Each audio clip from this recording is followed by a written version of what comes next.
Hi everyone, and welcome to Book Club with Bay. I am Bay, and this is Bay. Say hi, Bay. Hi, Bay. And this is other Bay. Say hi. Hello. And today we're talking about Eclipse, the third book in the Twilight saga. Yeah, that's actually, I don't know why I said it like that. That's what it's called. And we're also talking about the second life. The short second life. The short second life. Sorry. Of Bree Tanner. Of Bree Tanner. We're gonna go over that as well, because it's a very short novella, so it's and it ties in directly with the Eclipse plot.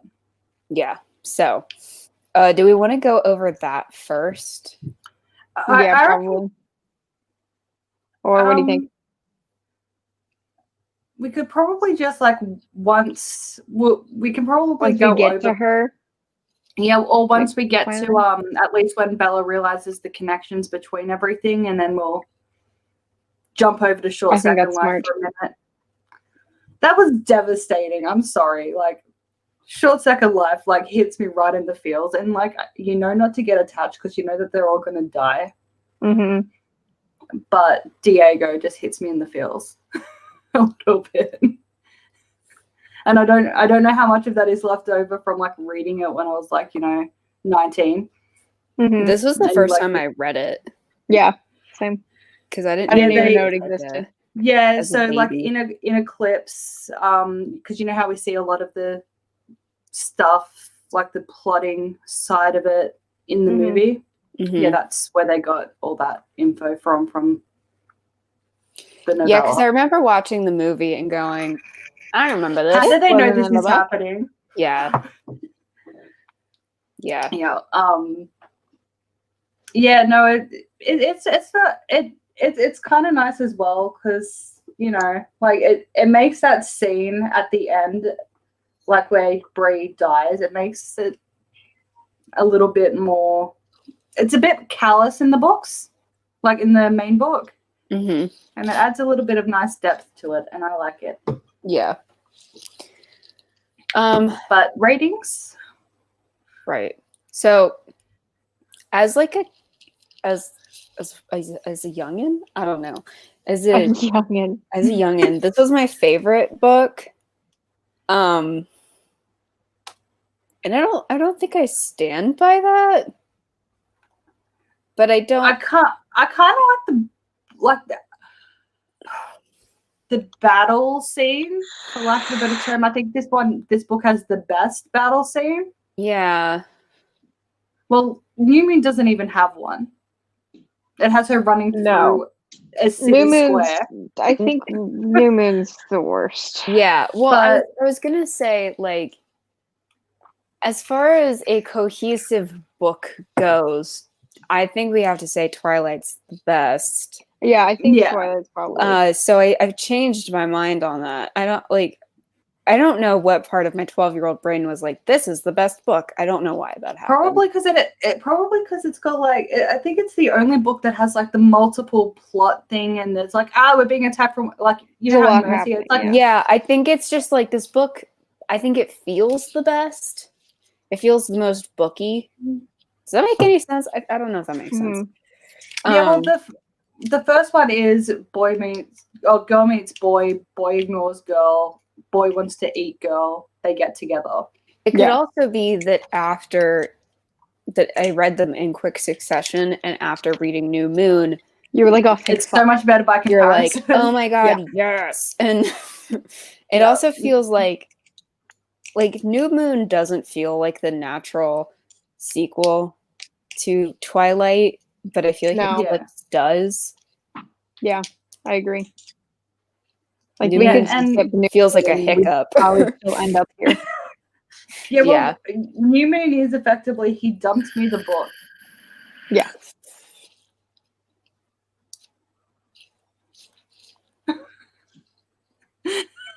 Yes, it's effectively he dumped me the book. And this one actually has plot, and it doesn't just have a plot, it's got a couple plots that all a few things happening, and then they this one has a bit more going than the last two books combined.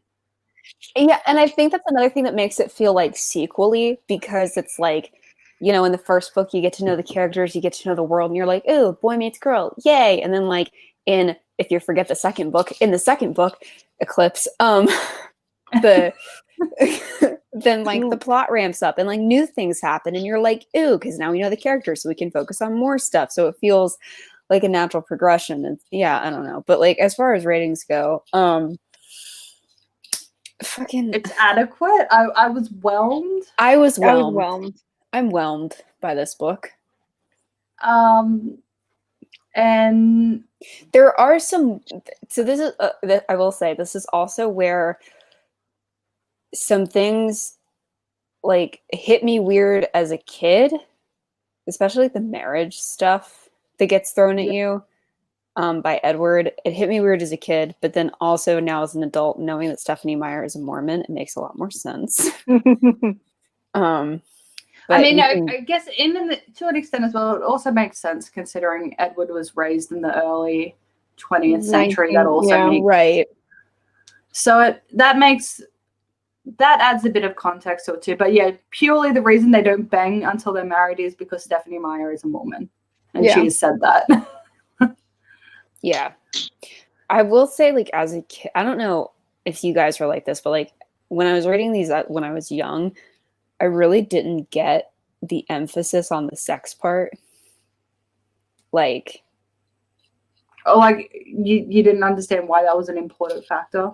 Yeah, like I was just, I mean, other than, like, I didn't understand why she wouldn't be physically harmed by having sex once she got married. I was like, I don't. I read them as like a teenage, like I was like, what, 14 when I read these, and so for me, I was like, I get it. So I read them at a different time. No, I meant like, I didn't understand why why getting married would suddenly mean that she's not going to be physically harmed by having sex. Like, that's what I was confused about. I was like, well, getting married solves nothing. Like, what? No, he's still going to be a super strong vampire, and you're still going to be a human. Yeah. And I was like, well, if that's the issue, this solves nothing. You don't have to get married. Like, I was like, I'm confused.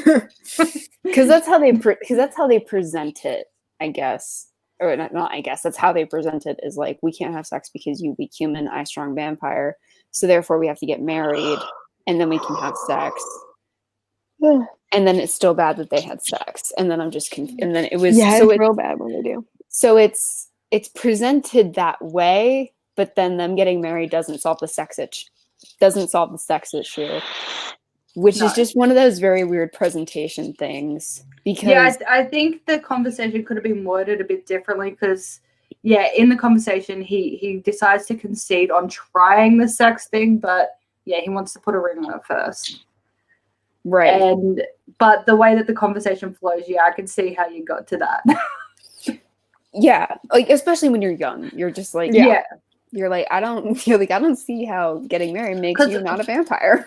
Because also a lot of that conversation is more in the subtext of it all, and when you're 13, you ain't that deep. No. Yeah. Subtext is in your forte when you're 13. Yeah, no, it wasn't. So I was just very confused. And like I said, as it progresses, this, like I said, the sex issue is absolutely not solved. No. When they get married. In fact, that's like the plot of Breaking Dawn, is the fact that it was super not solved by them getting married, which kind of, I feel like, defeats the purpose of that message. Yeah, no, it does. So I don't know, you shot yourself in the foot there.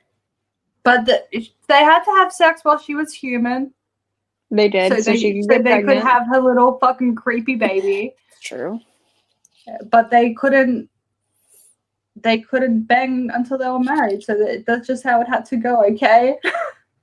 Things had to happen in a particular order for the plot and the author's sensibilities. Okay. Because one day her kids would be old enough to read it now, but she even said in an interview, one day my kids will read this and I don't want to set a bad example. I'm like, so you wrote Bella. Okay. So you wrote Bella. So anyway, we're whelmed by this. I think that's on the stand or do not stand, I kneel. Yeah, I'll kneel as well. because there's bits of it that I'm like yes, and other bits that I'm like no. And again, this book is kind of like just a massive middle ground for me. Yeah, I think like we're gonna get into it. There are parts of this book I'm just like that make me want to chuck it at the wall. Yep. Like really hard, and then like burn it. And then there are parts of this book where I'm like, oh my god, that's so cute. And then parts of this book where I'm just like, I don't care. I wish I gave a shit. And then all of it, when you put it into a blender, it gets me to a point where I'm just like, yeah, it's fine. I agree. So I guess I'm food rating, I would also empire. Yeah, and my food rating, I guess, would also be like a chocolate protein shake because they're not good, but they're not bad, or at least our ones. They're kind of just like. I'm gonna go with like it's a neutral taste. I'm gonna go with like a mediocre delivery pizza. Like, it's pizza. You're not mad at it, but you're not like, oh my god, the pizza's so good. Like, you wish it was good pizza, but like it's still pizza.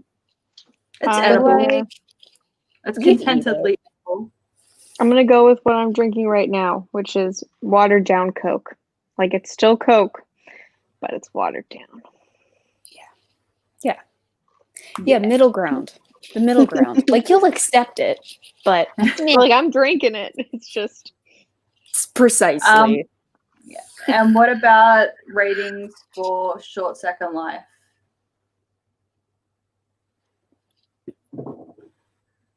Damn it. I'm gonna go with I stan it. I do, because I don't know, I've got a big soft spot for especially Fred as well. I love Fred because he's adorable.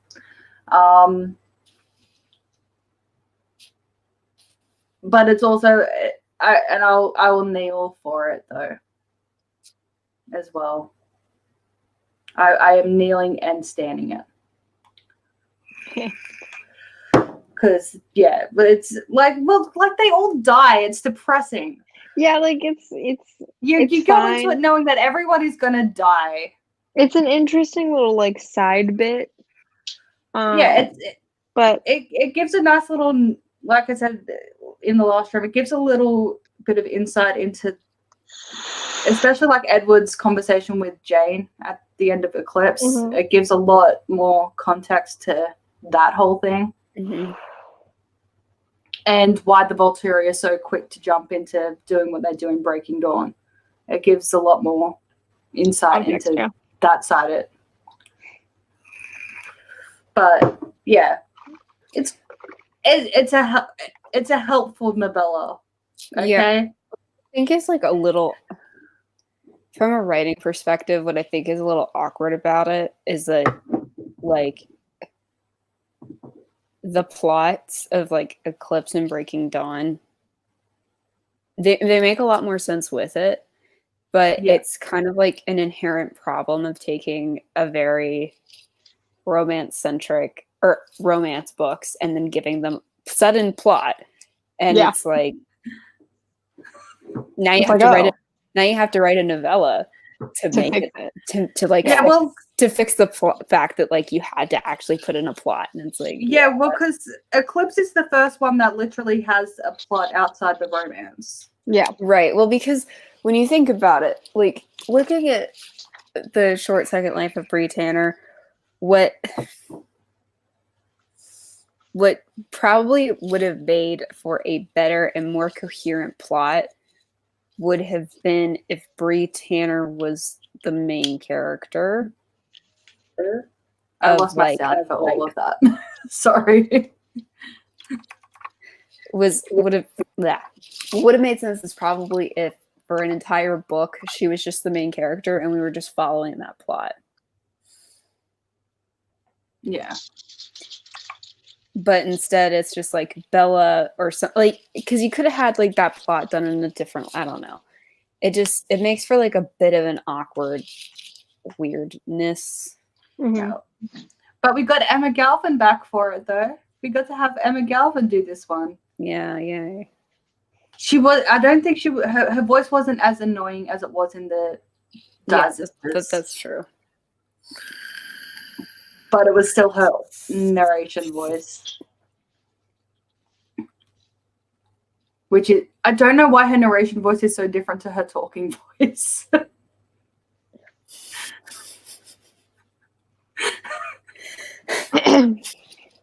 So, do we want to go ahead and go through the characters for the novella? Oh yeah, I guess characters. There's Bree. Mm-hmm.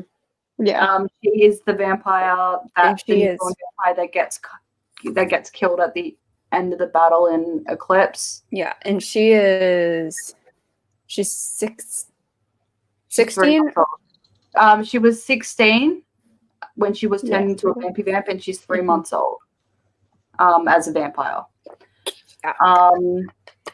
And it's established in this book that newborn vampires are, like, for the first year of being a vampire, you're like super strong, super fast, super everything. You've got so much because you still have like human blood in your body. I mean, although because you don't have like bodily functions, how does it get processed out of you? I think the venom just eventually just takes all of it over. Okay. I don't know. I'm deducing that from the animation that they do when Bella turns into a vampire. That's fair. Yeah, I don't think she ever really completely explains it. But again, not a lot of vampire lore explains what happens to the blood that they drink as well. Like, how does that get processed? Like, is it just it gets converted into energy, or? You're so right, though. I've never even thought of that. But because I know that in the first book, because a lot of the lore is explained outside of the book with people asking Stephanie Meyer questions. Yeah, and she has a whole FAQ on her website. Yeah, so how a vampire is capable of eating. Edward says in the first book they're capable of eating. They don't enjoy it, so they don't do it unless they absolutely have to, and then they have to go throw it up because they can't process it. So they can't exactly. Yeah, so if they eat real food, they're bulimic. That makes sense. Okay. So, but I don't know. I don't know if the blood is just converted into energy, or if the venom, or if it converts slowly into venom, or I don't know. That's rude. But attack of the boyfriend. We also have Diego. Yes. Don't even think about it. Don't be mean. Stop it. Yet again, witnessing domestic violence. Just slap him. Get up and slap him. No, because then he'll tackle you. Never mind. Yeah, right. Yeah, no, I can't slap him. He'll kill me. No, he won't, FBI. It's a joke. What are you doing? He was hyperbolizing for dramatic effect, FBI. Yes, Diego. Yes, Diego. He is almost as old as Riley, who we'll get to it shortly. But so Diego's he's a higher ranked newborn. Yeah, he's like second in command of the newborns. He's almost a year old. And him and Bree form a friendship really quickly, and then they fall in love really quickly because they know each other for about 3 days. Mm-hmm. But we also learn in Breaking Dawn as well that vampire emotions are like really heightened, so that's fine. I can live with that. It's part of the lore. So then there's Riley, who is the only newborn who knows what's going on. He is BFFs with Victoria. He's also the vampire that attacks Edward and Bella and Seth in Eclipse. There's Fred, yes, who is also about as old as Diego, and everyone's repulsed by him, so Bree just hides behind his back for safety. And we find out that he's actually got a power to repel people. Then there's a couple others that are like, the gang leaders, because the newborns have their gangs, and that's really just minor people. Yeah, that's really about it for them. yeah, I don't think there's any other characters that we need to go into from. All right, then. Then shall we get started with Eclipse? We shall get started with Eclipse. My freaking God. I got really, like,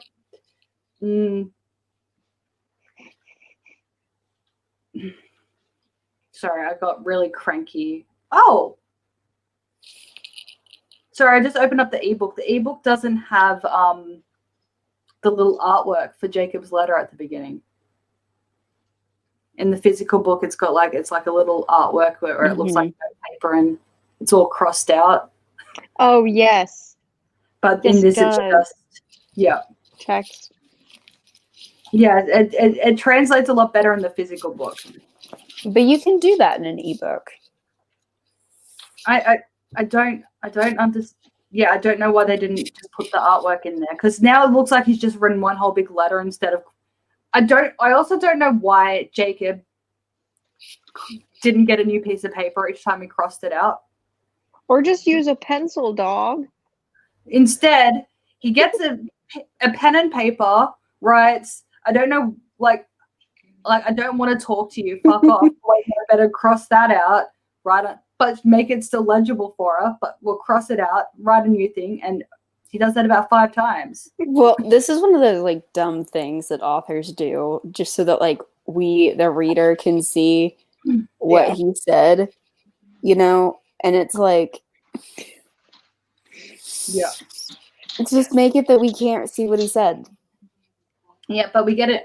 We also had a new narrator for the Jacob letter in the last chapter, or epilogue or whatever, and he narrates Jacob's third in the next book. Yeah, and the way he did this letter, like, I mean, I can't really think of a better way he could have done it.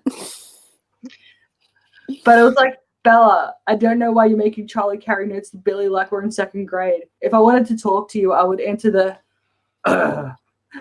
You made the choice here, okay? After every crossed out line, he was just like groaning and grunting. I don't know how else he could have done it though.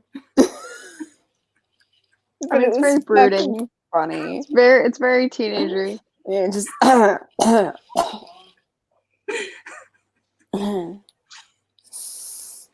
But yeah, so the book starts with Bella reading a note from Jacob with a lot of crossed out lines. Yeah. And effectively the note is saying, like, look, I hate vampires. It's ingrained in me. You want to bang one? I don't know how we can be friends. Effectively. Yeah. Now that I think about it, I don't even know how you would like translate a note like that to audiobook effectively. I guess it's the grunting and groaning. Like, if I didn't know, though, I don't know that would like tell me it's crossed out. Because you can't even do, like, because a lot of times people also have the ebook if they have an audiobook, or if they want to check something in the book, they'll get the ebook because the ebook's like, you know, way cheaper. Yeah. And the ebook doesn't translate it well. Like, I don't have the physical copy of Twilight here, but I don't know. Yeah, like in the book, that is, like in the actual book, that is, you know, a little artwork, note paper with like a font that looks like, oh, what has happened with my lighting now? You're bright AF. Yep. How do I fix it? Oh no. There we go. Yeah, and it's the font looks like handwriting. It's got lines all through it. There's ink splotches everywhere. It's a mess, and it's fine. But that is just text, and that cuts off mid-sentence repeatedly, and you're like, "What the fuck am I reading?" Yeah. So yeah, I don't know how someone who hasn't read the physical copy of the book would know. But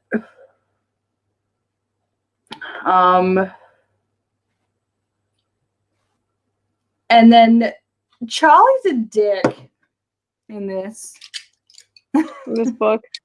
Well, Charlie's just like, look, why can't you and Jacob be friends already? And Bella's like, because we're in a fight, Dad. And he's like, and he's just the way he is regarding Jacob. I just want to strangle him. It's probably because he'd rather his daughter fuck Jacob than Edward. No, I know, but it's just Dad is Team Jacob.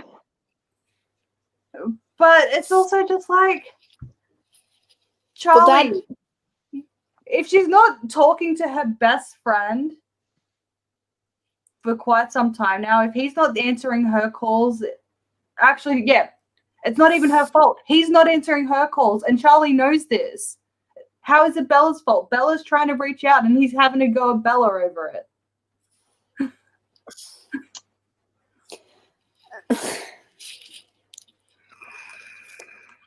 I mean, well, I have no I guess for Charlie. I guess it's because Charlie is like, I don't know, unless Charlie is just assuming it's Edward's fault and he's like, I mean, he probably, yeah. Well, that and him and, Jacob's dad are BFFs. I know. So Jacob's dad's probably like, yo, Jacob's really miserable. And so he's like, Bella, fucking fix it. And she's like,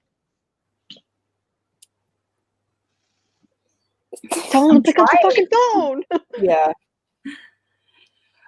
But so they have that conversation where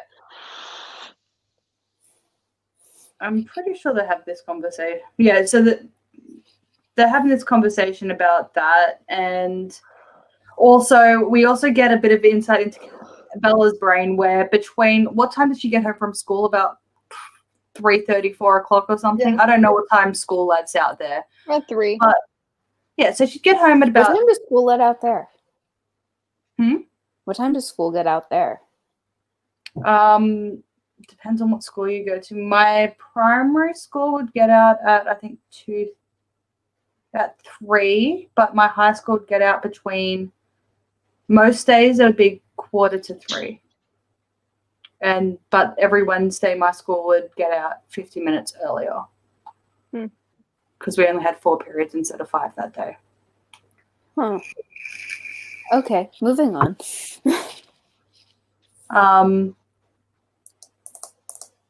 But yeah,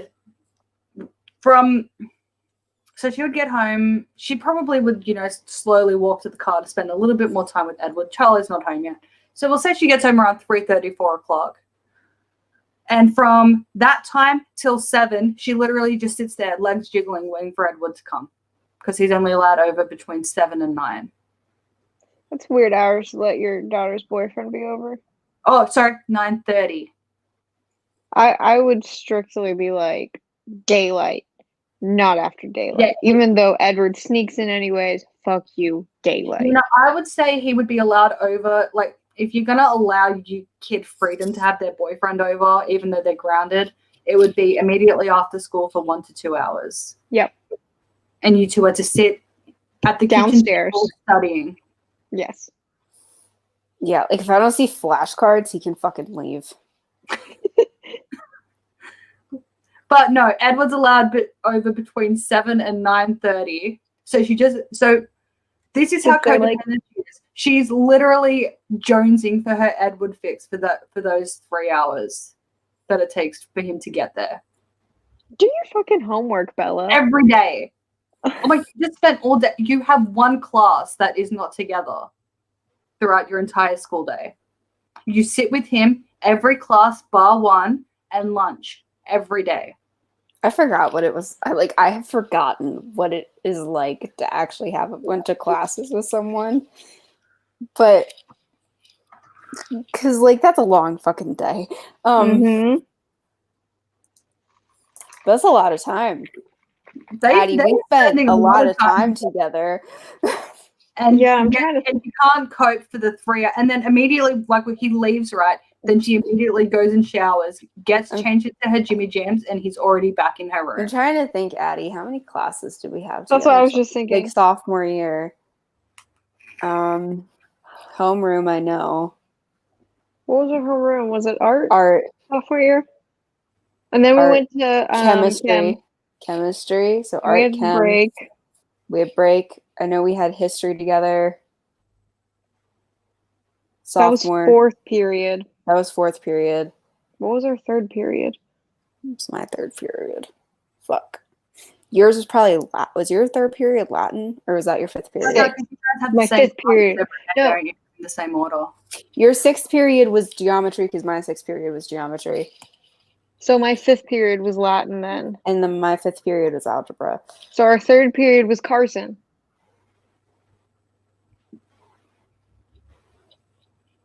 No.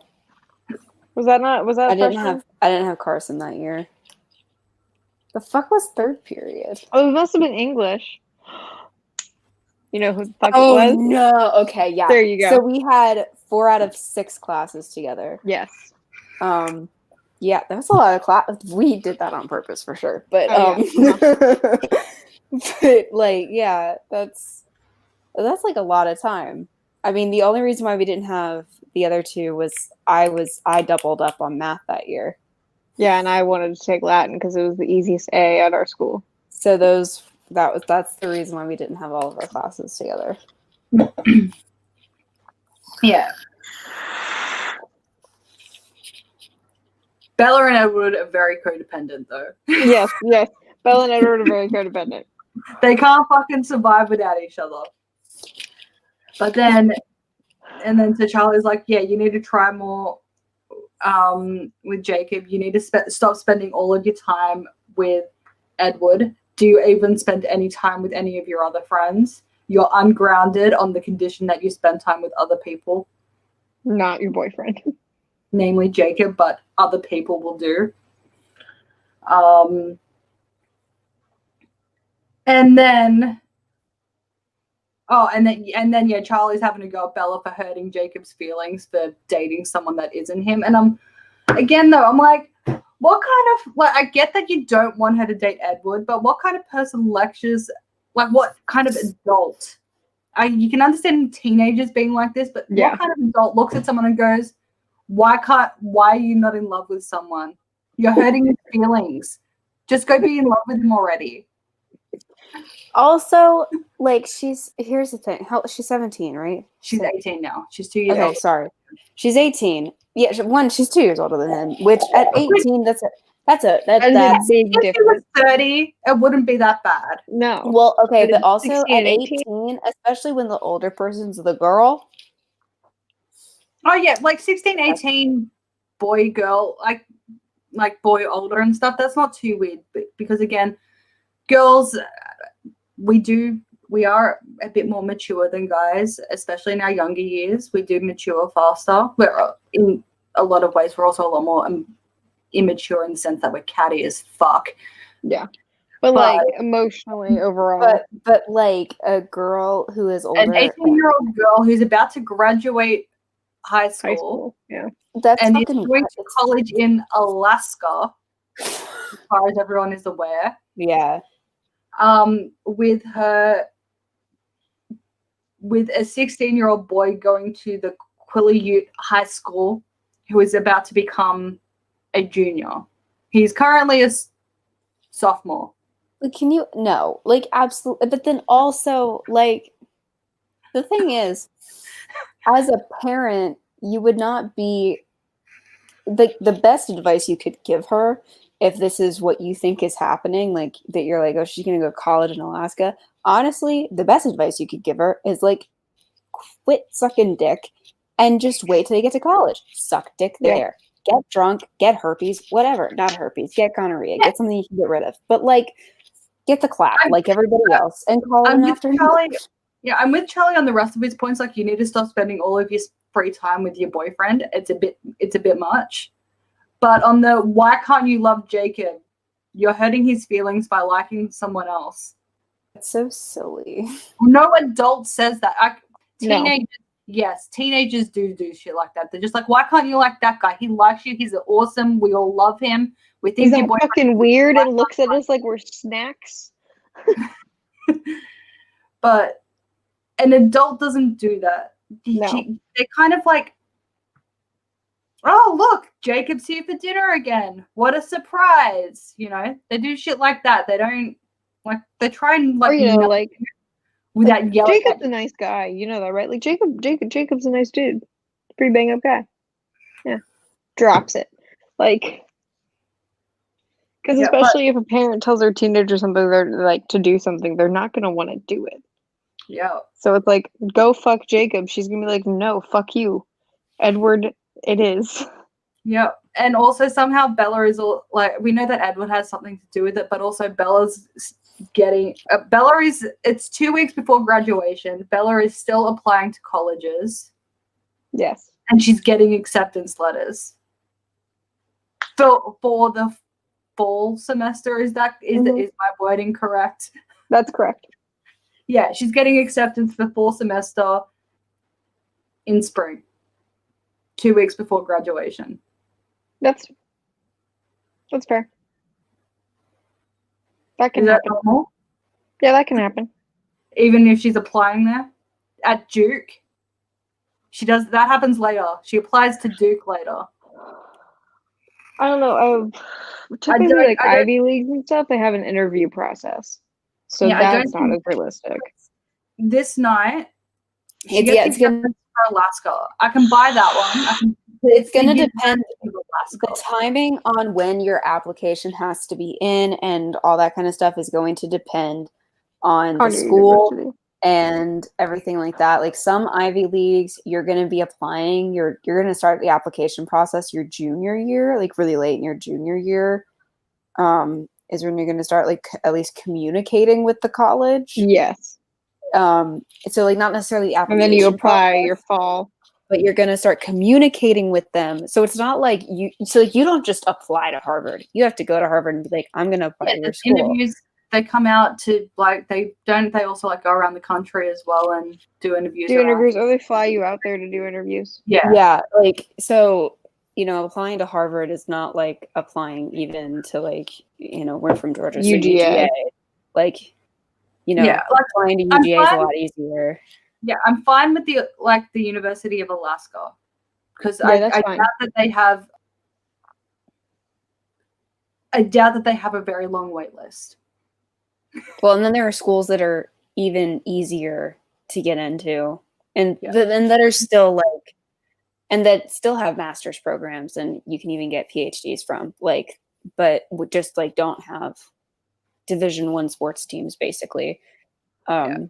And stuff like that. And then it would just be like as you go down the line. So that is realistic. It just depends on the school you're talking about. Yeah. My biggest issue with this is the Duke one because that's not happening. Yeah, they're starting her Duke application like 2-3 weeks before graduation. Yeah, no. And she gets an acceptance letter the next week. No, especially not the next week. That late in your spring semester of your senior year, you're not going to be getting acceptance letters within a week. It's going to take a lot longer. Like I applied early action in the fall of my senior year, so I got my acceptance within 10 days.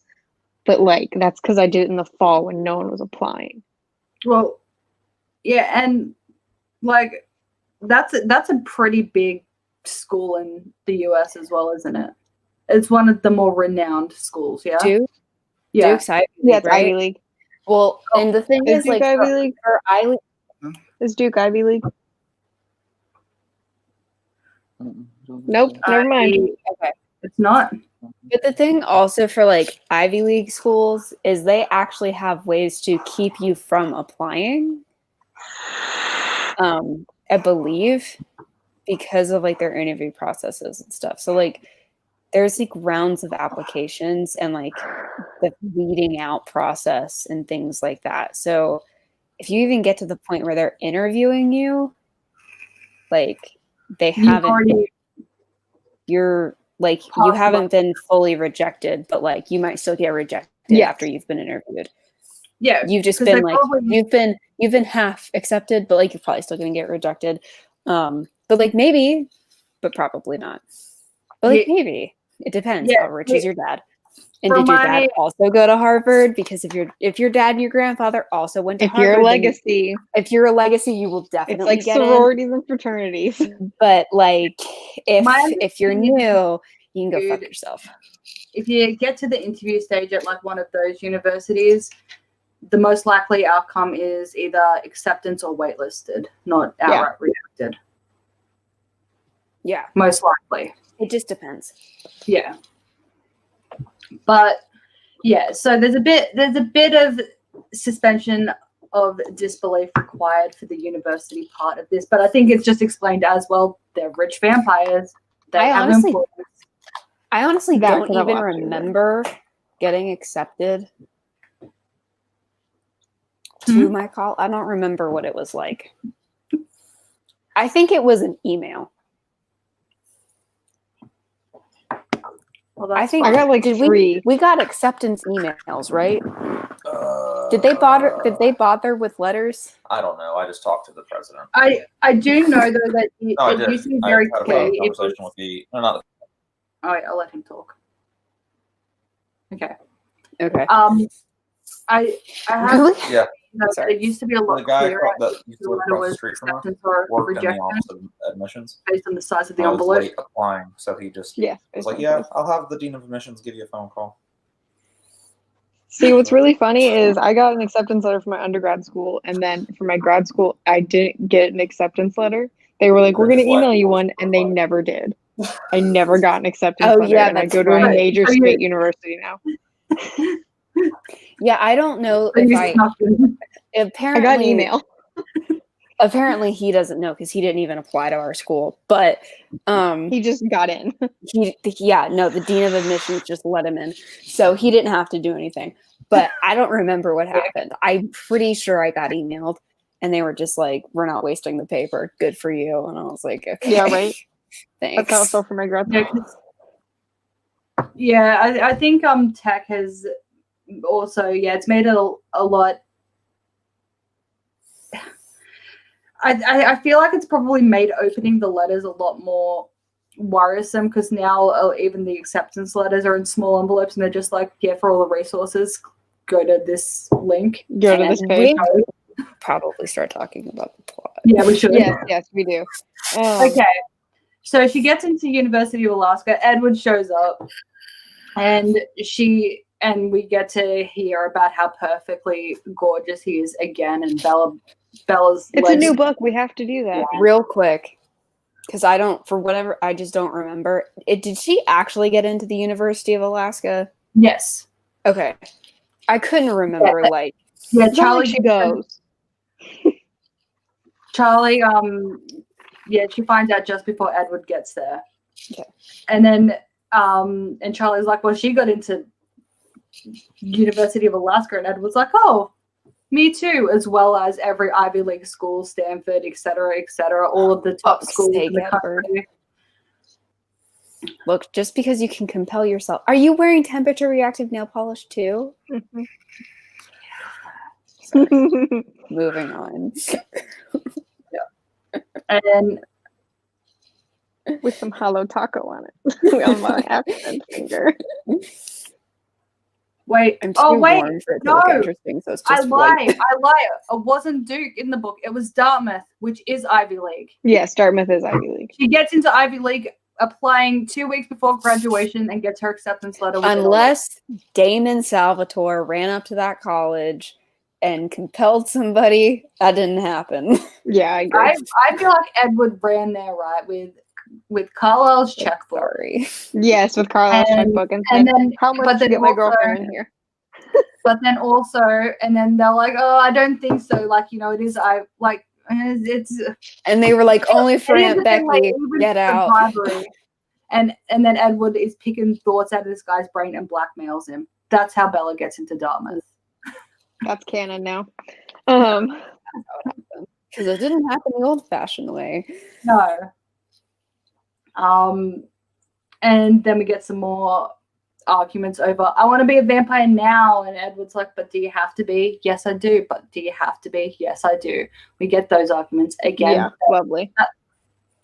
And then we start seeing news, like throughout the course of this book, there's like all these newspaper articles and news stories about what's happening in Seattle. Yeah, Seattle is getting killed. You know what would have actually been interesting now that Bella's like as we go on and Bella's like getting to where she's almost 19 and Edward still supposedly looks 17. Because I remember being 19 and seeing like guys in high school and being like, wow, they look 12. it would be interesting if like Bella wakes up one day and she's like, Edward looks like a baby, and this guy is fucking hot. Goodbye, and just like that was it. That would have been incredibly like Stephanie Meyer would never, but it would have been funny. Moving on. Yeah. It would have also been way more realistic. Okay. Anyway. Okay, and then yeah, and Edward and Bella's like, wow, there's a serial killer in Seattle, and Edward's like, yes, it's a vampire. Yeah, he's like, newborns obviously can't fucking handle their shit anymore. Yeah. And he's like, if it keeps going on, we might have to step in. It's not really our job, but we're considering maybe stepping in. I'm like, okay, so what does the death toll have to be, Collins, for you guys to get for them to step in? Like, it's already like at the beginning of the book, it's like already in the known, like what, like known 10, 12 people, and they're like, well, it's clearly more. I mean, for very humanitarian vamps who don't agree with killing people, they're like, nah, we'll wait until it's at least 25. Like, look, no, it gets to like over 40 or something, and they're like, they're like, 50. They're like, look, when it gets all Holocausty, call us, okay? But until then, like, I have things to do, and the groceries aren't going to have a Bella. Like, come on. Oh, also, last book we had Romeo and Juliet as the analogy type thing. Yeah. This book, it is Wuthering Heights. Every book, I can't remember what the first book was, but every book has like its own book that it's its thing. Yeah. But I mean, say what you will about like the Vampire Diaries, but at least they jumped in the second like anybody got hurt. Yeah. They're like, oh, one person got like their arm broken. We should stop that. Yeah. We gotta go. Yeah. The Cullens are like 12 people, serial killers. We'll wait. We'll wait. We'll see what happens. Like they're freaking out. They're like, we don't want the Volturi to come here. And it's like, well, just go deal with it then. Just go. Like, there's so many of you. And because while Bella into your secret weapon and go get bye. Yeah, like because we also know as well that like while newborns are stronger, faster, and all that stuff, they don't have any finesse. They don't have any control. They're just like rabid dogs, effectively. They're just little murder machines. And often in a fight, brains, like you still need some brawn to fight the brawn, but brains helps a lot with that. Yeah. There's a reason why so many people survive being chased by a bear. Because they're smarter than a bear. Not everyone. Some people aren't, apparently. But, you know, brains have a factor, and it wouldn't be difficult for the Cullens to go and solve the problem. But they don't. It's too easy, Mara. I know. Well, then there wouldn't be a plot, okay? Yeah. So we have to let them string it out. Edward and Bella have a fight about Jacob. Yes, because she's like, Bella's like, I have won't to hurt you. Yeah, Edward's like, do you want to know? Okay, this as Alice gets more information, this theory changes. But the current theory as to why Alice can't see the werewolves is because they're just so unpredictable. Yeah, he's like, we can't see you if you're with them. You know, we don't know what's going to happen. You could die. He's like, look at Emily. She's got like her imprinted. Her face is fucked up. Person fucked her face up. Like Jacob ain't in control of himself. Fair. Maybe, I don't know. And they're sworn enemies. Like their species are sworn enemies. Yeah. So there's also that, and like in some ways, it's like Edward. Like in some ways, Edward frustrates me with like, you know. It's just like, you're not her zookeeper. Like, you can't, but I also get it. So I don't know. I honestly don't know if I'm mad at Edward or not for being so, like, hardcore, no, you're not seeing Jacob anymore. Yeah. Well, he also knows that Jacob has a hard-on because he can read his thoughts. Well, yeah, also. And Bella knows this as well. As we're about to see. Well, that's the other thing, too. Like, you know, it makes sense. Sorry. Edward should have just said, Bella, you're being fucking cruel. You don't want to bone him. Leave him alone. Also, I will say this. It doesn't... This is also... We can stash this into the... Or put this in the pile of love advice from Book Club with Bae. If your significant other is being like, you can't... Or controlling or whatever, like, obviously that's bad, blah, blah, blah. But, like, I don't think it's unreasonable for someone to be like, I don't want you to hang out with someone who clearly wants to bone you. Exactly. Yeah, like, okay, let's give this a real world analogy. Jacob's on fucking steroids, and he's been known to, when somebody sneezes in his direction, when he's a bit of a germaphobe, he punches a hole through the wall. He's that temperamental. It's fair for your boyfriend to be like, hey, you know that roid freak that has a hardcore boner for you?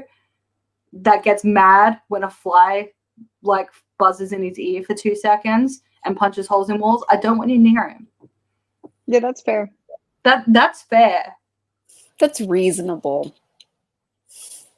Like, there are some times you also where don't kidnap your girlfriend though. So well, yes, also that. But we're not talking about kidnapping your girlfriend. We're just talking about general love advice from Book Club with Bae.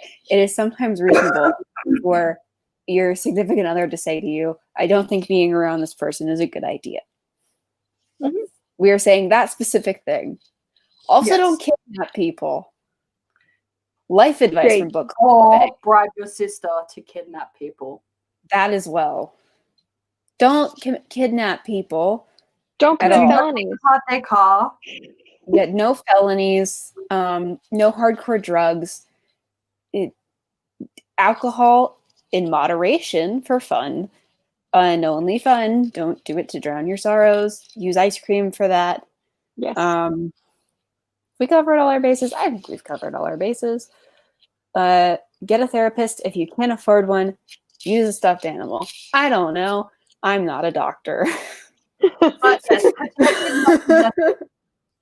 protective, not possessive. Yeah. Mm-hmm. Yes. There we go. But eventually she does go to La Push to see Jacob, and then when she comes back and she's fine, Edward's like, fine, you can go visit sometimes. Fine. Yeah. Yeah, because she goes to like try and sneak over there. Edward takes apart her car, and then he's gonna be away hunting for a bit. Mm-hmm. She's like, "Well, I'm gonna go see Jacob," and then her future disappears. Alice tells Edward. Edward leaves 3 days early, and Alice holds Bella hostage at the Collins house. Yep. But also, he takes apart her car. Yes, he takes apart her car. That's possessive. That's not okay. Yeah. And he's like, if someone takes apart your car, fucking run. But you know what, though? It's also kind of Bella's fault. She lets him do this because that night, right? Because she makes a snap decision. I'm going to go see Jacob. And she goes and jumps in the car. It won't start. And then she storms back upstairs. Edward's in her room. As always. Or she calls him or something. I can't remember how they talk, but they talk. Or he's waiting outside. That's right. He's waiting outside for her to notice. And he's like, I'll put your car back together in the morning. If you want me to come over tonight still, leave your window open. If you're mad at me, I get it. So just leave your window shut. You know, like he might be being a bit, over the top here, but he's also giving her the option to have some boundaries as to his behavior. And she goes upstairs, slams the window shut, and then she's like, nah, opens it back up. I'm like, no, Bella, you do not open your window up for the guy. Or you do it so that you can be like, fix my fucking car. And that's what not because you're like okay with it, but so that you can be like, no, you don't sleep. Go fix my goddamn car, you piece of shit. Like, good Lord, what the fuck is wrong with you? Honestly, every time Edward does something that Bella gets mad at, like even when Alice kidnaps him and kidnaps her and stuff, she's mad at him. And then as soon as he's back, she snuggles him to death. I'm like, he just kidnapped you. That's not okay. And your punishment is cuddles. Yeah, like, here's the other thing. Be mad at your significant others when they do stuff that is the bad. Like, even if you're over like it, kidnapping it also you. needs to be made clear that it's not okay. But Yeah. but she says it's not okay, Edward, but let's cuddle. And this is your punishment. And I'm like, this isn't wrong. So, like, from that point, I'm just kind of like, Bella deserves all of the possessive behavior he throws her way. Yep. Agree. Yeah, because she's not because she's not doing anything. Like, she's not having talks about it. Anyway, but one of the times when she escapes to La Push, good old Jake. Good old Jake takes her face and just macks on her face. He's like, I'm in love with you. And you know what? I will give her credit. Like, she was trying to push him away. He wasn't letting up. Like, so Jacob assaults her. Yep, and then she punches him and breaks her own hand because werewolf. And then Edward like threatens to break Jacob's jaw if he ever kisses her without her consent ever again. Yes. I'm like, just without her consent. Just without her consent. Yeah. Edward's also a cuck. So yeah.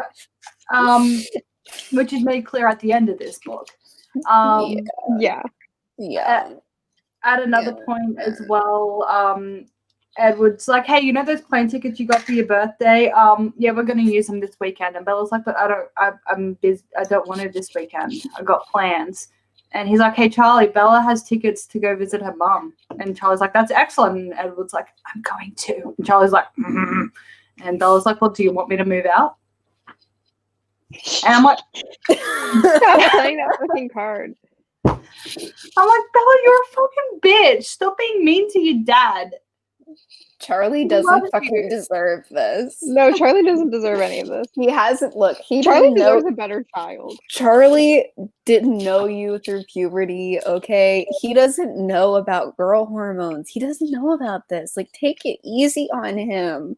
He didn't have you at 13. He doesn't know what. You were taken away from him when you were a baby. Ease it. You got to ease it in, okay? You can't just like go from 0 to you're ruining my life, okay? You gotta start with like the feet stomping. Like, start slow. Yeah. But so they go down there, they come back, and Bella finds out that Victoria was making a pass at, getting into Forks, and there was a bit of a kerfuffle with the Wolves and with the Cullens. Because of the boundary line. She was towing the line because she's just that good. She worked out exactly where the mythical boundary was. Well, in the movie, at least it's obvious. It's a giant river. Yeah, in the book, it's like, the boundary line passes through some trees in some places. It's just a straight line through the forest. There's nothing. In the show, in the movie, it's a river, which is honestly better. Yeah, it would have made more sense. Like, this side of the river is ours, this side of the river is yours, because they were like, no, it wasn't. The Cullens were like, it was no man's land. Emmett didn't mean to jump over onto like the invisible line. And then because Jared's a douche, Jared was like, oh, instead of, chasing the vampire that wants to kill everyone, let's attack Emmett for taking a step over onto his land. But yeah, that's how it happened.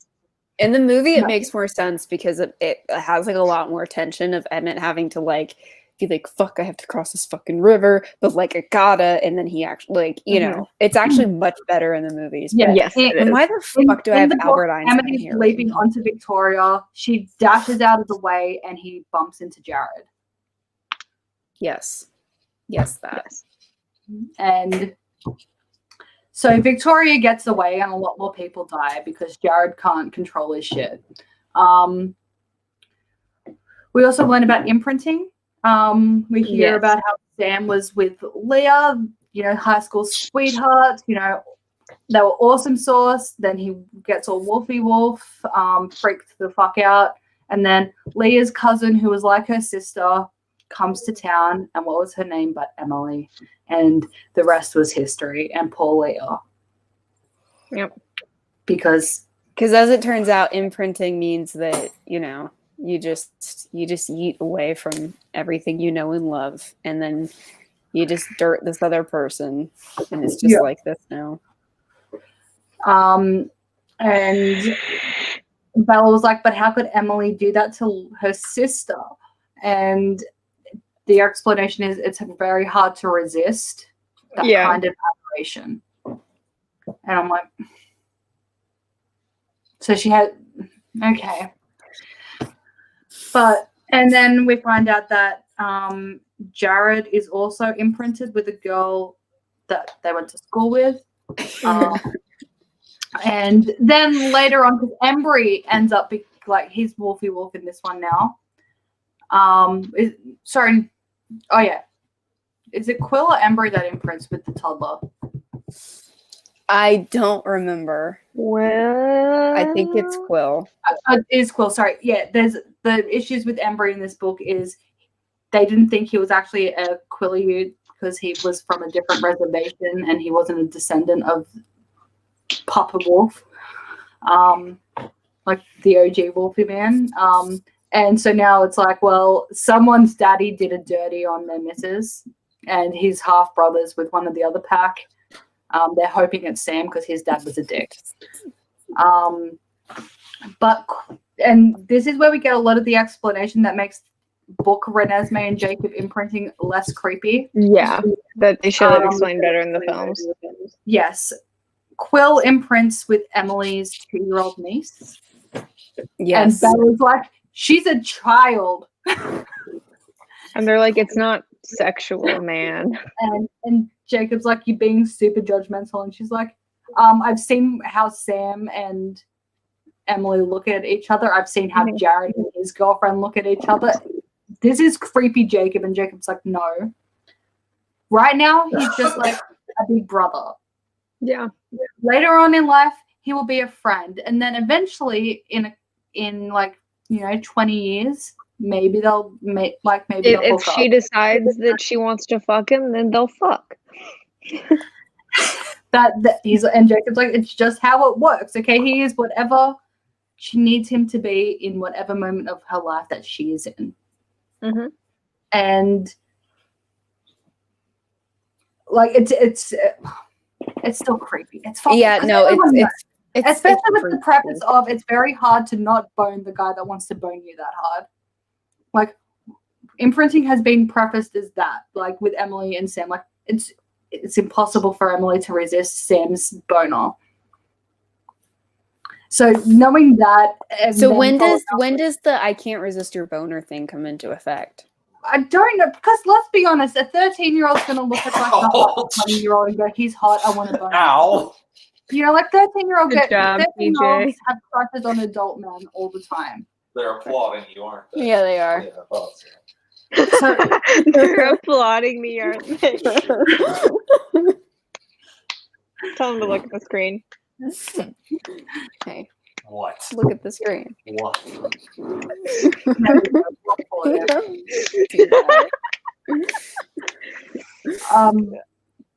Yeah, at what point does Quill because I think it's going to have to be Quill that has the self-control. Yeah. Because the 13-year-old's going to want to bone him. Yeah. And he's going to be like, no. When is he allowed? Like, is it like, will the time limit be the minute she turns 18? Like, what is the age of consent in Washington? I will find out. Because I feel like that's how long Quill should wait to bone her. 16. Okay, so when he's 16 and he's in his what? And he's 30. Wait, what? She's 2. She's 2. Yes. So in 14 years, he can bone her. So he will be. No. This is no. We're not talking about Jacob. We're talking about the toddler and other werewolf pairing. That Jacob primes us to accept Jacob and the unborn baby. So it's grooming. So yeah, no, she's grooming the audience. Yes. To accept Yeah, no. Jacob with consent is 16. And bestiality. Is it pedophilia? Yes. It's not bestiality. It's not. To wait 14 years. It's not bestiality. Unless they want to fuck him. I mean, in unless wolf you fuck him in wolf He's form. still a werewolf. Doesn't he still smell like a wet dog and some shit? No. Yeah, No, only to vampires. But no. Just stop. Anyway. Anyway. A few days later, time passes also- a little bit. Also, when Bella gets back from being kidnapped, she realizes half her clothes are missing. Almost all of her dirty clothes are missing. And Edward smells a vampy vamp that he doesn't know in her room, and they all freak out. Yeah. And we all know it's Victoria. But then Bella's trying to... Huh? It was Riley. Oh. Because they didn't recognize the scent. That's right. Bella's trying to get her sex on a few days later. This is the conversation we were referencing at the beginning of the stream. And he's like, no, dude, I'm gonna fucking kill you. Like, this is not how this works. And he's like, why can't we wait until you're a vampy vamp to bone? And she's like, because I won't want to have sex with you for a while. For legal I don't want to wait another 4 or 5 years until I'm not, crazy. Yeah. And so he's like, fine, after we get married, we can try. And she accepts that term. And is this when he formally proposes to her with that god awful ring? I think so. Yes. Yes. And he's like, you have to let fucking ugly. Yeah, and he's like, you have to let me do this. Okay, just let me do this one thing. And she's like, do you have to get on one knee? And he's like, yeah, because she's like, I don't. And he's like, I need to put the ring on for a minute. And she's like, I'm not wearing that thing. And he's like, just for sizing. And then Alice is all butthurt because he's like, we'll elope to Vegas. Okay, we don't have to do a wedding. And Alice, the narrator really upsets me with how she does Alice because, when I picture Alice going, like, begging Bella to let her plan a wedding, like, I just picture, like, a manic little pixie, like, bouncing up and down, saying, please, I please, imagine please, movie, movie Alice. Yep. Whereas this one is like, please, Bella, please. And I'm like, this isn't Alice. Alice is meant to be like, bouncing up and down, freaking the fuck out. Being like, let me do it. I want a pony. Give me a pony. But this narrator sucks. We've established that in the last couple books. I'll be back in like an hour. And then I guess it's coming up to graduation day now because we're not really doing plot by plot. We're just doing general gist as we go. I mean, like, this book is a thick boy. A lot happens, and a lot of it doesn't matter. Yeah. Mm-hmm. Oh, we also have a chatty chat with Rosalie.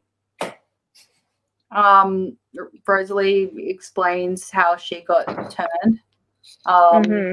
She got gang raped and then was left to die by her fiance. And then, they found her and turned her. And she explains that she initially didn't like Edward because she's vain and wanted Edward to want her, even though she didn't want to be with him. But now the main reason she dislikes Bella is because Bella is capable of having children, and all Rosalie wants is to have children, and she can't, and Bella's just throwing it away. Yeah. So I guess this is a classic case of the grass is always greener on the other side. Bella just wants everything Rosalie has. Rosalie has everything Bella wants. So that's why they don't really get along much. Until Renesmee's born. Until she's pregnant. Yes. And then getting ready for graduation, Bella's pissed off because she has no clothes. Yep. Alice pops by with some clothes and she's like, here you go. And then I can't remember what is said, but Bella clicks that all the killings in Seattle and the clothes being stolen from her room and Victoria trying to test the boundaries and all this, that like they're all related and she's the target. And they're like, well, fuck. But we're not telling Edward yet because, you know, it's graduation. So then they graduate. And it's kind of, I kind of like how they did the scene, like, you know, because like you expect graduation is built up to like to be this big thing. Like even like we don't have as big a thing of it here as what you guys have. But at least in all the movies and TV shows and everything, it's built up to be such this momentous event. You know, you get your robes and your tassel hats and shit and you do a thing. And this book is kind of like, you know, it was weird. I was sitting there and then my name was called and then I had a thing and then it was done. And I'm like, I kind of feel like that's how graduation would often feel. Yeah, my high school one was a lot more dramatic than my college one. My college one was... It was literally just, you're standing in a corridor and suddenly you're on a stage and then like literally 2 seconds later you're off it and you're done. It's just like, what the fuck is happening? Like I didn't walk for high school and I haven't graduated college yet, so. Movie graduation was a lot more,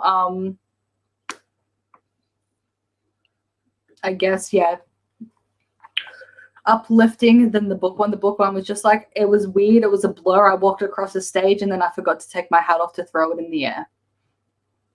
So I just dropped it. And that's how the book graduation happened. Yeah. Jessica also was like barely in this book because her and Bella aren't friends anymore. She was she was still a big character in the movies though.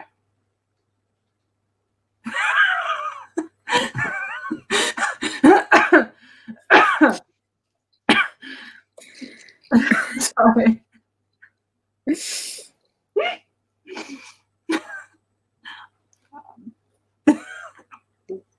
Oof.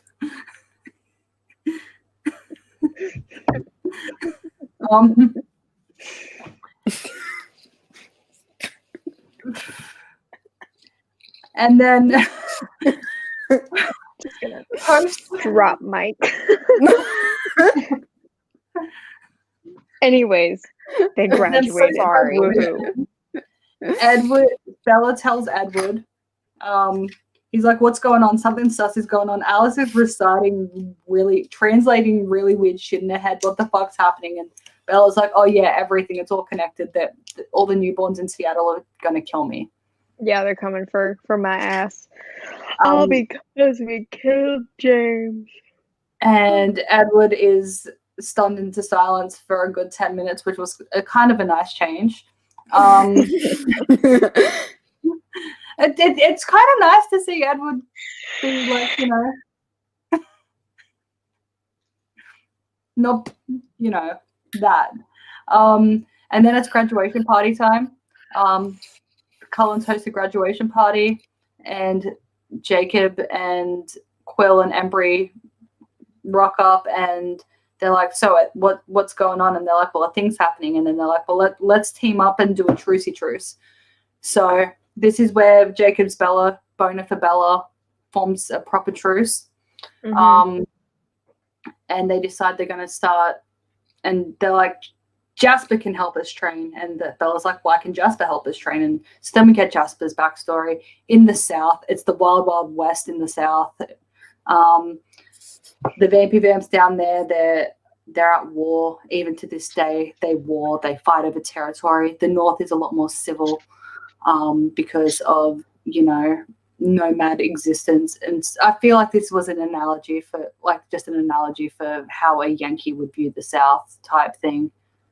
It's how it reads. It's kind of weird. I don't know what you meant, but that's how it reads. Yes, things are a lot more savage in the South. They're a lot more yes, and Jasper was turned during the Civil War. And he didn't get killed because he could control people's emotions. So then he became like a vampire army general thing. And then they had to flee. And I can't remember. Because his job was to kill newborns when they weren't strong anymore. And he was buddies with one, and he didn't want to do a kill. And then his buddy and his mate ran off, and Jasper's like, I can't do this anymore. So he leaves and runs into Alice. And then Alice is like, I've been waiting for you. And then they go visit the Cullens, and the rest is history. So Jasper's training everyone to fight a newborn, and the wolves just watch because they can't control themselves to not kill the Cullens if they actually spar with them, which I guess fair. Then they know when the newborns are coming. They're coming on the Saturday, so they're like, well, we have to do a thing. So then they do a thing. They decide they go hide out. Yeah, Bella has to go and camp, and she was going to be left all on her own, I guess. Like, I don't know who was originally supposed to be with Bella. But it ends up being Jacob, and then her and Jacob make out, and she's like, Jacob, I'm in love with Jacob. Yeah, so Jacob carries her there to hide her scent. Edward meets them there, and then Jacob and Seth, because we find out that Seth and Leah are werewolves now too. Seth is Leah's younger brother. He's adorable. And Leah is the only known female werewolf, and they're like, well, this sucks because now we're all like part of us all when we're in wolf form want to bone Sam, and it's awkward. She's not very well liked in the pack because she's just a miserable bitch, but I can't blame her. Then yeah, Jacob blackmails Bella into making out with him. Yes. Or extorts her rather. He's like, well, if you won't even kiss me, so how do you not even know that you love me? So I might as well just go die today. Yeah, and then she's like, fine, makes out with him. Oh shit. I'm in love with Jacob too. Oh no, Jacob yeets. Oh no, Edward and Bella have a chat after they make out. And Bella's like, I just made out with Jacob because of Laura, and Edward's like, I fucking know, I can hear shit, he's like, I hear everything. Like, yeah, no, I heard the rock hard. It's like, I heard the boner. I heard, like, not only do I have super hearing, so I heard the genes. I heard how much the zipper I heard hurt. the blood rush from his head to his head. Like, also, it's scratched. He needs Neosporin now, by the way. So... Do we have that? Is that in the tent? Dude, do we pack that? But also, he has a very weird fixation on your left butt cheek. You should know that. And also your left ovary, for some reason. He's really into your left ovary. For some reason, it's a wolf thing. He can smell it. He can smell. Are you in heat? Is that it? And then she realizes that she loves Edward more than she loves Jacob, which was all very pointless because it happens immediately. Yeah, and then Jacob howls and runs away. Because he overhears this. There's a lot of overhearing going on. Yeah. So now it's just Seth is at the clear, like with Bella and Edward. He's in wolf form because he can telepath the pack. So he's like their radio transmitter. And then we start to see the fight through the pack's eyes. And they're like, oh, Lee's doing a good job. Oh, and she's fast. Oh, he's doing this. Oh, excellent. It's like we're getting a play-by-play. And then Edward and Seth, like, meerkat up, and they're like, and they look around, and Edward's like, Seth, go. And Bella's like, what the fuck's happening? And he's like, they're coming. And then Riley and Victoria show up, and she's like, mwahaha, I found you. And then they fight. Seth comes back, and he's fighting Riley. Edward's fighting Victoria. And then fucking Bella. Like, Bella took away Seth's chance for glory because she thought that Seth was about to die, but he was just faking it. And so she stabs her hand or herself. She makes herself bleed, which distracts everyone and fucks it all up. And then Edward has to help Seth. But Riley and Victoria get. Should we jump over to Short Second Life now? Yeah, since Bree's about to get got. Yeah. So Short Second Life starts when Bree is 3 months old. She's out hunting with some as a vampire, by the way. Yes. Vampire. Yes, not as a weebab. Not as a baby. Yes.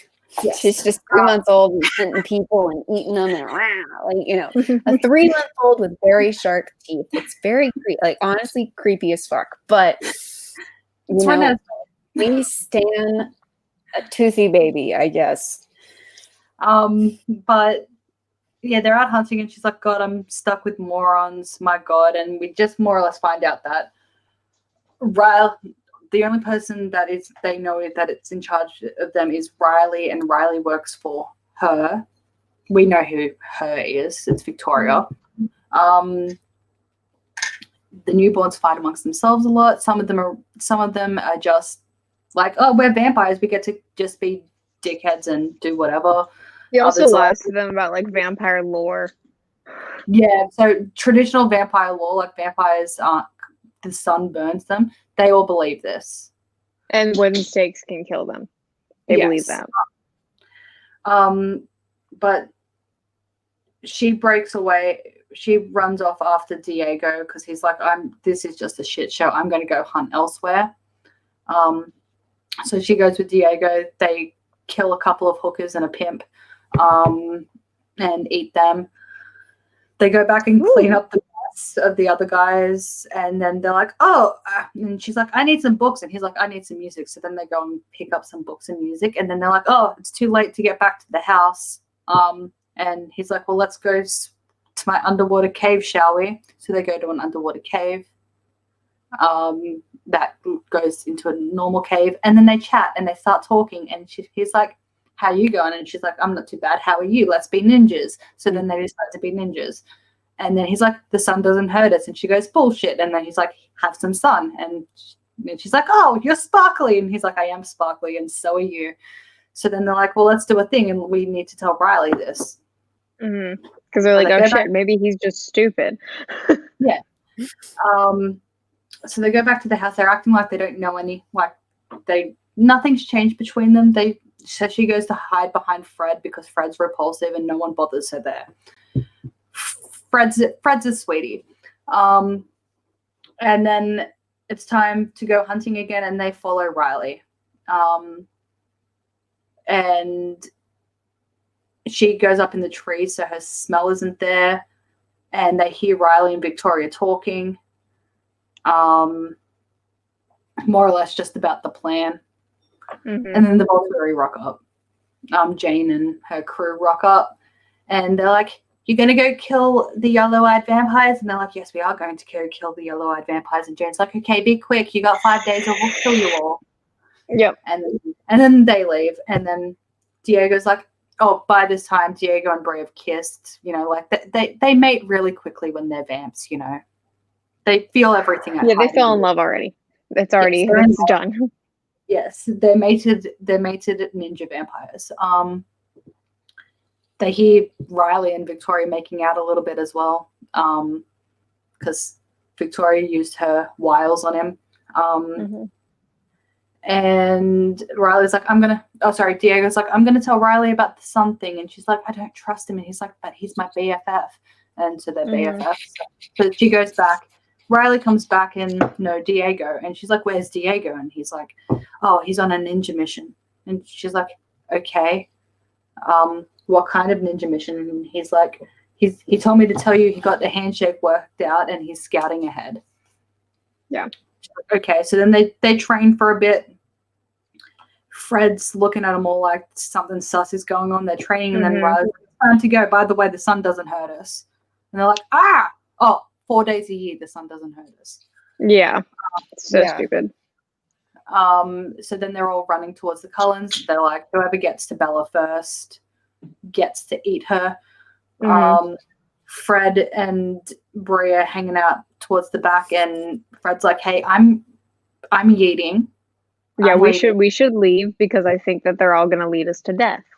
Yeah, and he was like, "I was gonna leave earlier, but you know, like I kind of got used to having you hiding behind me. So like, if you want to come, you can come." And she's like, "I gotta get Diego."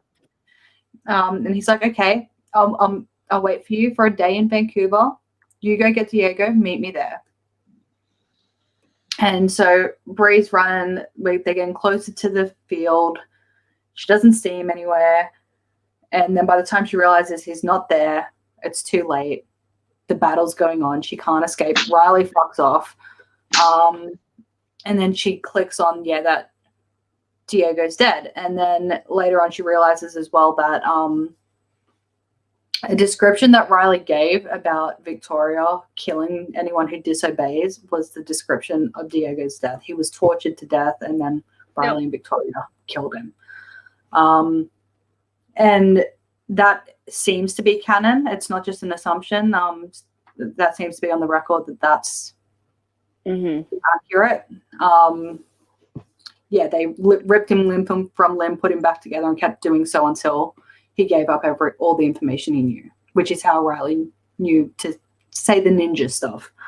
And then she's trying to get away. Carlisle jumps on her, and she's like, "I don't want to fight." And he's like, "Okay, you won't fight." And now, so she surrenders. Her trying to work out what the fuck the werewolves are just by hearing them howl is pretty funny, though. Yeah. She starts referring to them as the howling vampires. Because they don't let her see them. Jasper ends up muffling her hearing, like her ears, all that stuff. And she's like, "Well, if they're hiding stuff from me, I guess they're going to let me live. So, yay, I guess. But I also kind of want to die because Diego's dead." Now, Edward and Bella are back in the clearing. And I guess we'll just do each of the stories, whatever tidbits from each of them. Back and forth. Yeah. They're like, "The fuck's that?" And they're like, and Carlisle's like, "She surrendered you." And Alice is like, "The Volturi are coming." So the wolves have cleared out by this point. Yep. The Volturi can't know that they. Oh yeah, Jacob's hurt. Oh, that's right. He's hurt for a minute. And Carlisle's planning on meeting Jacob when they sort out the Volturi business. So they get I can't remember what conversation. Oh, Bree wants to eat Bella, and she's like, "How can you stand it? I'm so hungry. I just want to eat her." Blah blah blah. And Edward's like, and then touch my woman and you die. Yeah. Jasper is very much of the let's just kill her, because if she's here when the Volturi get here, we could all get killed. And Carlisle's like, "No, she surrendered." Volturi, we're offering our asylum. Yeah, and Jane's just like, "Oh, so you didn't? No one died?" And Edward's like, "No one died, bitch." Meanwhile, while this conversation is happening, Bree is like telepathically telling Edward everything. So Edward's fully aware of everything that happened. And yeah, Jane's just like, "Oh, how did you manage to defeat them all?" And Edward's like, "Well, we just fought them and they lost and we won." That's that, bitch. Yeah. And she's like, "Oh, okay. It's a shame we weren't here earlier." And Edward's like, "Yeah, it was a shame." And she's like, "Oh, well, I see that Bella's still alive. And not a vamp." And they're like, "Well, the date's set, so," and they're like, "Okay, well, see you soon then. Oh, by the way, she gets to die." So Bree gets beheaded and torn apart and put on fire. Yeah. Which is how the novella also ends. Yeah. Then, yeah, Jacob is, unfortunately, Charlie was at Jacob's house when he got brought back. So now Jacob, poor thing, has to walk around with crutches. Yeah. After he feels better. Fake being more injured than he is. Yeah, the cover story is motorcycle accident. Carlisle went around. He had to re-break his bones, and because they sat wrong, he gets fixed up. Bella is like, Bella and Edward are like, fine, I guess we're officially engaged. We're getting married on the 13th of August because that's a month before my birthday. Yep. And time to plan a wedding. Cough, cough, Alice. Yep. Alice is super duper excited. Bella's like, I guess I have to wear the fucking ring now, don't I? She puts the ring on. They go tell Charlie, and then it ends with disgusting ass ring. It offends me. I'm paying attention. Is the ring in the movie accurate to the description in the book? I know that I don't know. What does the ring in the movie look like? I think she's pulling it up. Okay. Because like send me a link because like I don't remember it. I don't know what. Oh god, yeah, that is freaking gross. It's offensive. Okay. Hold on. Bella's ring from Twilight. What is it? I'm gonna bring up. What the fuck is that? See, I'm offended. This is offensive. This is fucking upsetting. It looks like a costume ring. Is it like this ovular thing? With a bunch of okay. So we're all looking at the tiny same diamonds shit. in it. Yeah, no. We're all offended by the same thing. Okay, I just want to make sure we're all offended by the right thing. Yeah, no, that is upsetting, and I am upset with you. Yeah, Thank you. Anger is in the right place. Yep. Yeah, no, I hate that. Then Bella also. Sorry, go. Are you trying to find the interview?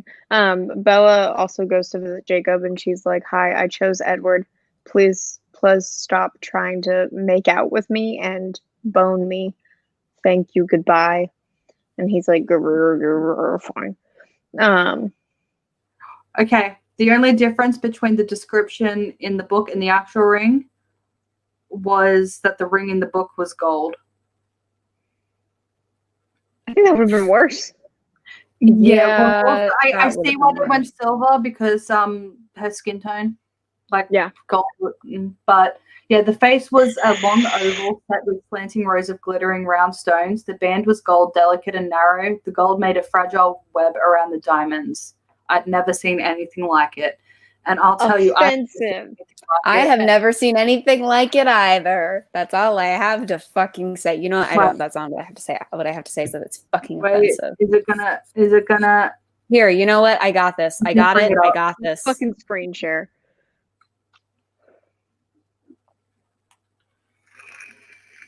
Look at this. Look at it. Ew. Why? It's not a pretty ring. It's not okay. It's gross. Love advice from Book Club of Bay. Don't buy a ring like that for your future finance. Your finance deserves better. Your like, where's my hand? Your finance deserves better. Your finance deserves better.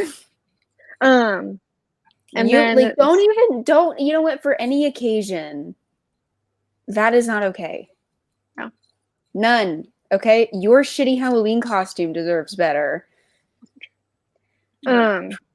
So then Bella and Edward, after talking wedding shit, they go to the meadow, and he's like, we can try to fuck before we get married if you're really that into it. And Bella's like, no, we'll wait. What we'll do is we'll get married, fuck, and then turn me into a vampire. I don't know why she's so at that. I mean, I get that she's like, I'm not gonna want to fuck you after I turn into a vampire, but I don't care. I don't care. You know what would have been a nice, this one is consistent with the time period, but that would have been even a nicer. That's cute. That would have been nicer. There's a lot of things that could have been nicer. I'm pretty sure they still had the just plain solitaire rings back then as well. I'm pretty sure they had those. I think those are timeless. And then my preference, but they're nice, I could have lived with a solitaire ring. Then the epilogue is from Jacob's point of view, who is all of the depresso, with a wedding invitation and a thank you letter for everything from Edward. Yeah, thank you for letting me have my fiance, Jacob. Yeah, exactly. And then Jacob wolfs out, and then just runs in the woods for a while. And then that's Eclipse. That's Eclipse. Yay. We made it. I think that's a good way to put it. And soon, and now all that's left to do is Breaking Dawn and then Midnight Sun, which is out tomorrow. Yes. I'm curious to see how Midnight Sun will work in terms of, like, you know, Twilight was exactly what you expected it to be. It was exactly as advertised. It was perfectly fine. I'm wondering if Twilight, from Edward's perspective, will be exactly what we're expecting it to be, and perfectly fine. Because the plot only seemed to get dicey. Do we know what narrator they're using? Let me see. Audible. No, that's Snuffle Audible. Midnight Sun. You know how, like, when you're typing things in and, like, your fingers are one key off? I know. So it's just gibberish. Okay, here we go. Jake Abel. Who are you? Yeah. Who dat? Oh, it's a dude, obviously. Well, it's a dude, but, like, what else has he done? I want to hear what his voice sounds like. Is there a sample? He's only done Midnight Sun. There's no sample yet. Who are you? How long you know what? Book? This book is find out 25 hours. Oh my god. What the fuck do you mean? Is it the Twilight Saga from Edward's perspective? I thought it was just Twilight. Hold on. Wait, how the fuck long is Twilight? Twilight's 12 hours. What the fuck? How is it twice as long as Twilight? How long? This book was only 6. Breaking Dawn's only this is longer than Breaking Dawn. How? Breaking Dawn's only 12 hours? No, Breaking Dawn's 20, right? Oh, is that what? Breaking Dawn's 20 hours. But Eclipse was 16. This is 20. What the fuck do you think you are? Harry Potter and the Order of the Phoenix? What the fuck? 5 hours and 49 minutes. It's almost 26. It says it's only 672 pages. Well, that doesn't, I mean, that can depend on formatting. That's hardback. It's 5x9. Yeah, well, a 5x5, that's a weird trim size for a hardback. That's a really weird trim size. 5.2 by 9.2, technically. That's still, usually a hardback is 6x9. That's a fucking weird trim size. Sorry. But yeah, so we'll. And maybe it is the entire Twilight Saga. God, it really is like a rotting pomegranate on the front, isn't it? It's really, really uncomfortable. I don't really like. I do not like the cover. I mean, I get it. It looks like a heart. I get it. Yeah. Like, that's the cover. Yeah, it literally just says, like, when Edward Cullen and Bella Swan met in Twilight, an iconic love story was born, but until now, fans have only heard Bella's side of the story. Like, it doesn't say how it has to be, though, right? Like, it has to be the unless we get a lot more, unless just a lot of shit happens on Edward's end, I know that, which I can't imagine. In the leaked chapters from like a decade ago, so again, it could be completely different to what was leaked. I know that because you know how after his first day he's not at school for like a week or 2 weeks or something, and that kind of just skips past for Bella, other than the fact that Edward's not here, so like no one's going to be looking at me like I stink. We're with Edward for that. Like he goes to Denali. So we get to see him up in Denali for a bit, so that might be a bit longer. The only reason why I put that link in the side chat is just that, like, that cover is literally Twilight. Is like, it looks so much like the Twilight covers that it looks like it belongs in the series. Let me just bring. And it's just weird. I'm just waiting for it to load. Oh, why are you not loading? It's not loading for me. Can you screenshot and just text me? Yeah. Yeah, you're right. It looks like if someone was like, "This is a Twilight book," you would believe them.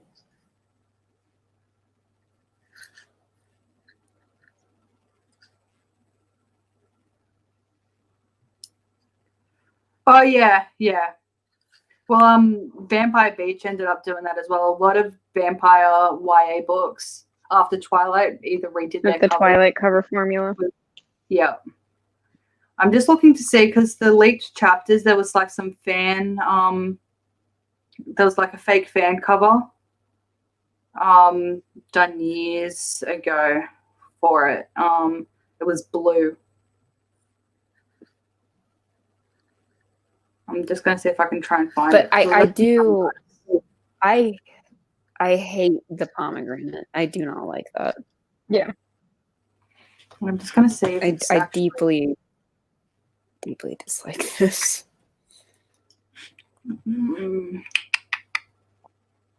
Where would it be? Because I might have it.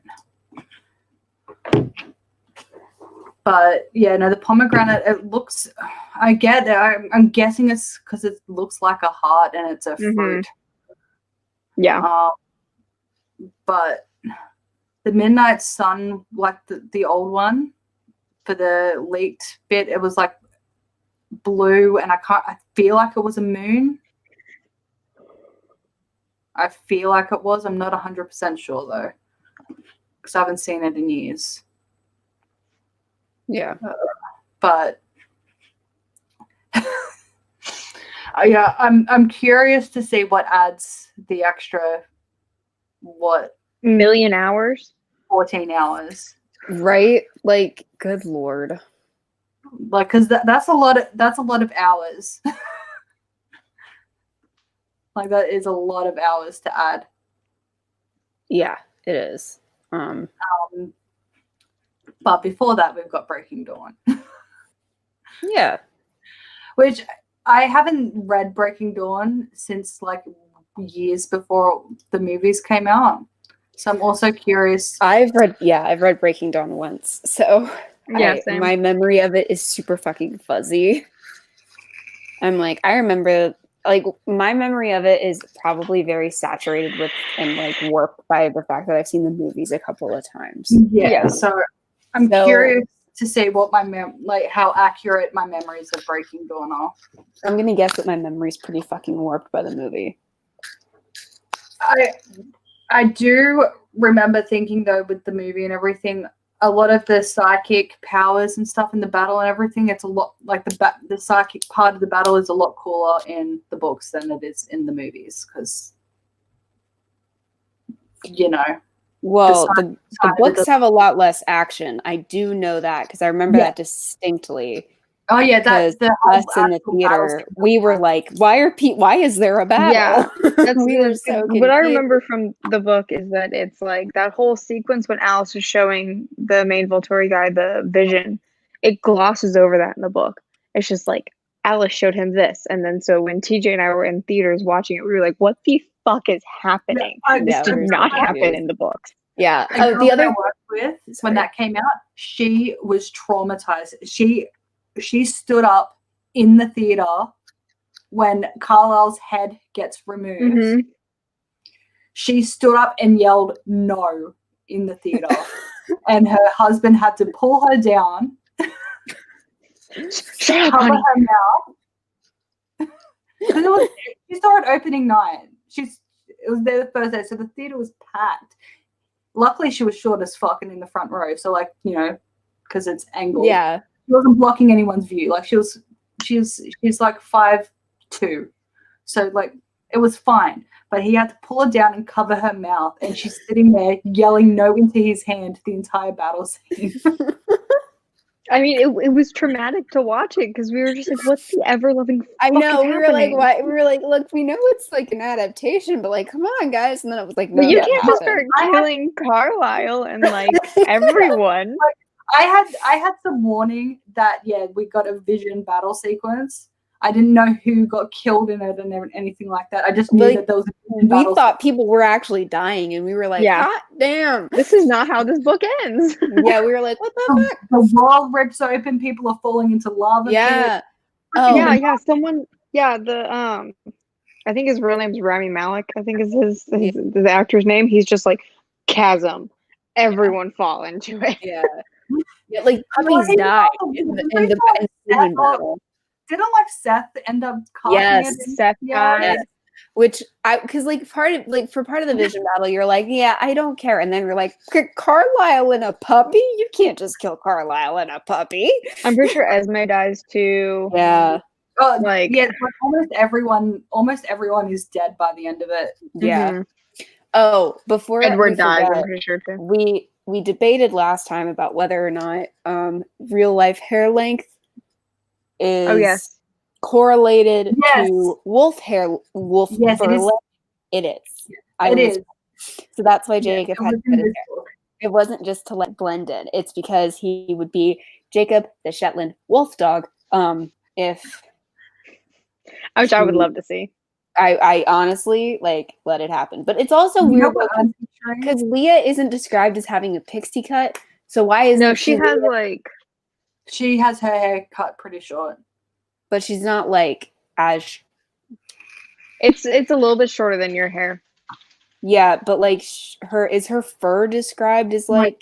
Let me see if I can find any reference to her hair length. Leah.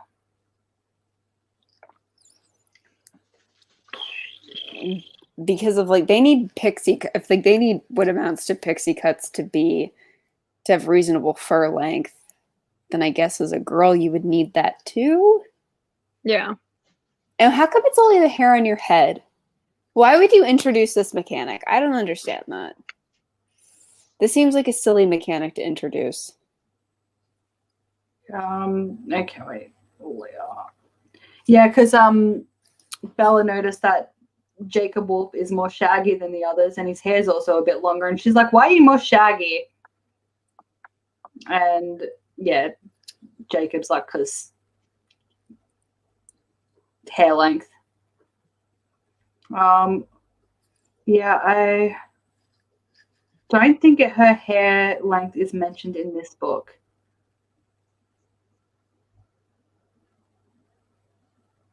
Maybe in the next one it'll be mentioned. Yeah, it's just like a thing. I don't know. Maybe if you're a girl, wear wigs. I don't know. I don't know. Wear wigs. Wear a wig that's here on one side and down your butt on the other. It's just when you bring in a mechanic like that, does shaving your legs matter? I don't know. I don't know. In my opinion, just don't. Just don't introduce that mechanic. Maybe don't, because maybe don't. I don't just a thought. Maybe maybe don't. When you know what I was picturing? Give me. It's a bit more ridiculous than Jacob being a Shetland wolf dog. Mm. What was actually going through my head was, let me just open this up. Oh, I have a question. What happens if you're a werewolf, right? And you have on nail polish. Your claws are hollow. Yes. Yes. I'll picture a guinea pig. Which honestly I'm okay with. I'm okay with that situation. You come out and your claws. I have to do this for dramatic effect. Your claws are just this. Just hollow. I don't think I will say I don't know if that's been a problem, because one, there haven't been wolves since Jacob's granddaddy, and also was the fact that Leah's the first girl Female wolves are very rare. I just want to know, if I get turned into a werewolf, can I still have long natural nails? That's all I want to know. Like, doesn't matter. Patricia. You know what the upside is, though? I feel like because of their healing powers and everything, you know, just the way their body processes everything, I feel like your hair and nails would grow really fast. So even if you broke a nail, give it a week and it'll be long again. Like, I don't know that, because like everything about you shifts, so I'm not, this would be my primary concern. I feel like my first thing would be like, but can I wear nail polish? And they'd be like, your life is like over. Like, do you understand? Like, you have to, I'd be like, right, but hollow. Like, Right, but I have priorities. And they're like, right. I'm also a girl. Like, and I'm like, right. Most of the time, I need but to like, know. I have spent during quarantine so much time on these fucking nails, and I just need to know if it's going to be ruined because of the full fucking moon. Like, that's just, I have questions. It's also kind of strange as well that hair length correlates to your wolf's hair length when the color doesn't. Yeah. Because otherwise it'll be black. Also, that would also beg the question, if having black hair. If we bleach Jacob's hair and then dye it, I don't know, hot pink, would he be a pink wolf? Do we get to make him a hot pink wolf? Because I would be. Because I feel like Renesmee, for the 2 minutes that she's a 12-year-old, would be down for that. And Jacob would have to do it because it's what she wants. I want a short story about that. I would. If that was canon, I would force one of them to do it. I'd find a way. Like, one of them would have to lose. Well, if you're imprinted with one of them, then he has to do it. Yeah. So just imprint with a werewolf, and no, that's too much work. Like, I don't want to. Just somebody has to lose a bet. That's all. That's all it takes. I just want to see a hot pink werewolf. A hot pink werewolf with hair that's like too long. That's all I want. Okay, well, you know what we need to do? We need to go for, because honestly, my favorite werewolf lore is Mercy Thompson wolves. Yeah, same. Besides the fact that they can't have babies. Besides that fact, it's my favorite. We just need to go find a real life Mercy Thompson wolf and then make a wager with them. Yeah, and be like, can I make your wolf pink? Ben, we're team you. I feel like Ben would just do it. Mostly because it would piss Mercy off, because she'd be like, why?